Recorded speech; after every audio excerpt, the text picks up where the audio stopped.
దర్శనానికి ఈరోజు బల్కంపేట శ్రీ ఎల్లమ్మ పోచమ్మ దేవస్థానంలో మీటింగ్ జరిగింది.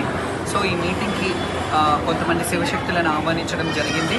ఎందుకంటే గతంలో జరిగిన కొన్ని అవాంఛనీయ ఘటనలు జరగకుండా ఎలా చేస్తే బాగుంటుందని మాజీ మంత్రివర్యులు తలసాని శ్రీనివాస్ యాదవ్ గారు ఒక రివ్యూ మీటింగ్ ఏర్పాటు చేశారు.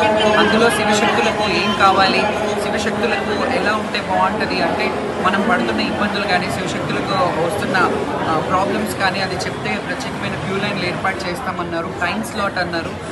టైం స్లాట్ వల్ల కొన్ని ఇబ్బందులు అవుతున్నాయి, మీరు ఒక లైన్ పెట్టండి అని అన్నాము.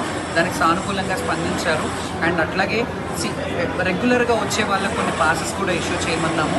సో దాని మీద మీటింగ్ అయితే పోలీస్ డిపార్ట్మెంట్ కూడా సిఏ గారు, ఎస్ఐ వీళ్ళందరూ మాట్లాడుకొని వాళ్ళు కూడా సానుకూలంగా స్పందించి ఆలోచించి మళ్ళీ మీటింగ్ పెట్టి ఒకసారి పాసెస్ ఇష్యూ చేస్తాము. కొంతమందిని అంటే సీనియర్స్గా ఉన్నవాళ్ళు ఎవరైనా రెగ్యులర్గా టెంపుల్కి దేవస్థానంకి అసోసియేట్ ఉన్న వాళ్ళకి కొన్ని పాసెస్ కూడా ఇష్యూ చేస్తానన్నారు.